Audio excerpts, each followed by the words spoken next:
Fala aí, nação São Paulina, ligada aqui no canal Soberano FC 24 horas. Eu sou o Matheus e o vídeo de hoje tá pesado.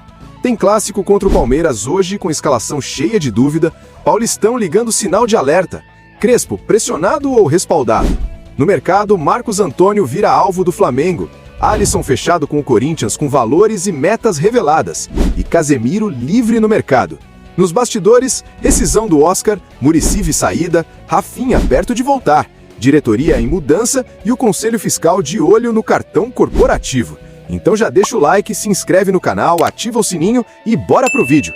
Começando dentro das quatro linhas, o São Paulo entra em campo hoje às 18h30, horário de Brasília, pelo Campeonato Paulista, num jogo dificílimo contra o Palmeiras. Hoje o São Paulo é apenas o 14º colocado no Paulistão, o que liga o sinal de alerta. Corre risco sim.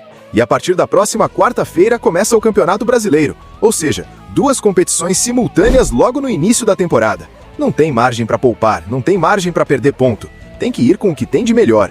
Vamos à escalação para o Choque Rei? A provável escalação tem Rafael, Mike, Arboleda, Alan Franco e Wendel, Bobadilha, Danielzinho e Marcos Antônio, Luciano, Ferreira e Tapia. E aí começam os problemas. O Luciano vai jogar onde? Camisa 10? Segundo atacante? E o Ferreira? Ele não rende fora da ponta. Ou seja, o time pode ficar desequilibrado. Existe até a informação de que o Crespo cogita 4 volantes. Se isso acontecer, eu me recuso a acreditar. Prefiro até 3 zagueiros. Se fosse eu, iria de 3 zagueiros, alas soltos, meio campo forte e agressividade na frente. Choque Rei é jogo para competir, não para se esconder. Tem surgido uns boatos sobre a relação entre Maciz e Crespo, e aqui eu vou ser muito claro.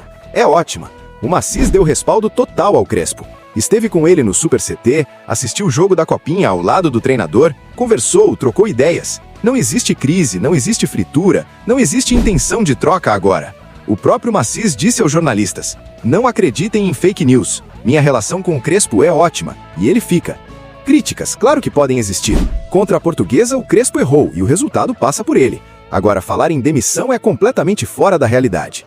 O presidente entende que existem problemas muito maiores do que o técnico, como atraso de pagamentos, falta de reforços e caos político herdado da gestão anterior. Agora, mercado da bola. São Paulo e Corinthians chegaram a um acordo e o rival aceitou a contraproposta feita pelo tricolor. O Dorival Júnior confirmou a negociação em entrevista coletiva e o Alisson vai atuar pelo Corinthians por empréstimo, com opção de compra ao final do vínculo. Vamos aos valores porque aqui tem muita informação relevante.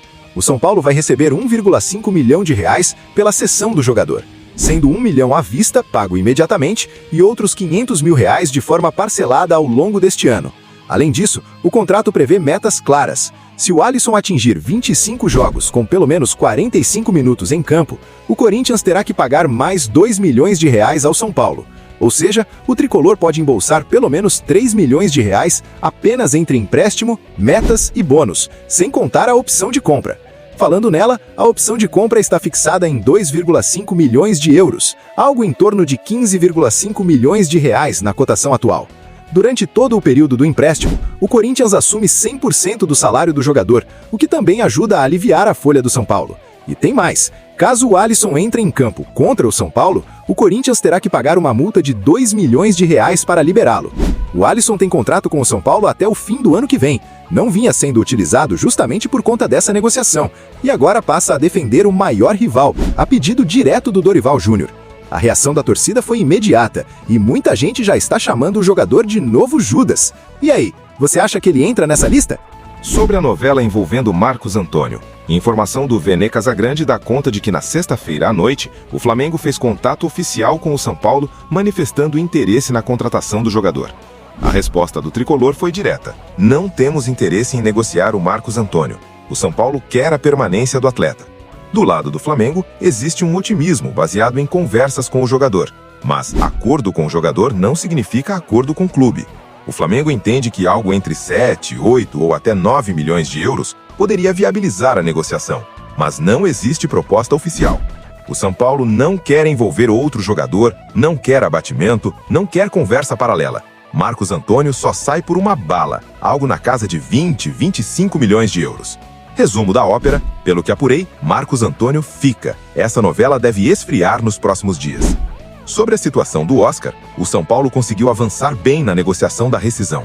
Inicialmente, o clube teria que pagar cerca de 7 milhões de reais entre luvas e comissões, mas bateu o pé e questionou esses valores, já que o contrato não foi cumprido. Hoje, o que existe é um encaminhamento para que esse montante caia para algo em torno de 1,5 milhão de reais, podendo até ser menos, com possibilidade de parcelamento. Um ponto fundamental é que o Oscar não recebe salário desde dezembro e já está fora da folha salarial, o que gera um alívio enorme nas contas do clube, já que ele tinha o maior salário do elenco, acima de 2 milhões por mês. A expectativa é resolver tudo já na próxima semana e encerrar de vez essa história. Agora um assunto que agitou o torcedor tricolor nas redes sociais: Casemiro.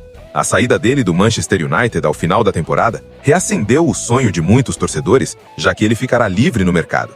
Porém, segundo a apuração da ESPN, a chance de um retorno ao futebol brasileiro neste momento é considerada quase zero.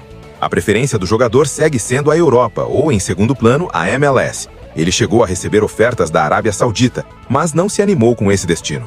A saída do United foi decidida em comum acordo, dentro da nova filosofia do clube de reduzir jogadores veteranos e salários altos. Existe carinho pelo São Paulo, mas hoje o retorno ao tricolor é algo distante. E falando de copinha, o São Paulo venceu o Ibrachina por 4-1 no Morumbi. Os gols do tricolor foram marcados por Paulinho, em um belo chute, Isaac de cabeça, Gustavo Santana, em jogada de muita raça, e Igor Felisberto, em cobrança de falta à la Rogério Ceni. O time da Moca até marcou com Luiz Fernando, mas no segundo tempo desandou completamente. Luiz Fernando, inclusive, tem um acerto verbal com o São Paulo. O clube não divulgou público e renda, mas numa noite fria, a presença no Morumbi foi estimada entre 15 e 20 mil torcedores. Na Copinha, o São Paulo já conhece o adversário da final, o Cruzeiro, que venceu o Grêmio por 3-2. A decisão será neste domingo, às 11 horas da manhã, no Pacaembu. O São Paulo tenta levar o jogo para o Morumbi, mas a chance é pequena. Acompanhando a molecada de Cotia, fica cada vez mais evidente que o clube não precisa insistir em algumas contratações do mercado. Julian Fernandes, por exemplo, para quê, se o São Paulo tem TT, Paulinho, Pedro Ferreira, Alan e Djordney, que joga muita bola e é pouco falado. Inclusive, o clube está comprando o Djordney em definitivo junto ao Novo Horizontino por R$1 milhão, adquirindo 70% dos direitos econômicos. A mesma reflexão vale para Gaston Avila, já que o São Paulo tem Osório, que para mim é mais jogador que o Isaac, apesar do Isaac também ser bom. A base está forte. Cotia não precisa ser vendida nem de investidor. Precisa de boa gestão, transição correta e valorização dos atletas. O São Paulo tem uma safra muito forte subindo do Sub-20. Falando agora de bastidores e política interna, o Conselho Fiscal do São Paulo pediu acesso às faturas do cartão corporativo de Júlio Casares. O grupo, formado por 5 conselheiros, quer verificar se o uso do cartão seguiu as normas do clube. O advogado de Casares disse ao GE que todos os gastos pessoais foram reembolsados conforme o regulamento, confirmando que houve uso de cartão para despesas particulares, restando agora a verificação se os reembolsos foram feitos corretamente. Nos bastidores, a Rimacis Júnior já começou a fazer mudanças. Dedé deixou o cargo de diretor social e Toninho Andrade deve ser anunciado para a função. Luiz Cunha é alvo para assumir como CEO no lugar de Márcio Carlomano. Ele já passou pelo clube em outras gestões, mas ainda não há nada fechado. E como já vinha sendo falado, Muricy Ramalho está de saída do São Paulo. O UOL confirmou que ele deixará o clube nos próximos dias. Muricy está de licença desde o fim do ano por questões pessoais e de saúde, e já relatava a pessoas próximas que o ambiente interno se tornou insustentável. Ele atuava como coordenador técnico, sendo a ponte entre elenco, treinador e diretoria, além de participar diretamente na escolha de treinadores como Crespo, Rogério Ceni, Dorival, Thiago Carpini, Zubeldia e novamente Crespo. Com a saída do Muricy, surge um nome forte para assumir a função: Rafinha. Ele é cotado para voltar ao São Paulo como coordenador técnico para segurar o vestiário. As conversas já começaram. Há otimismo das duas partes. O nome agrada internamente, mas ainda não está fechado.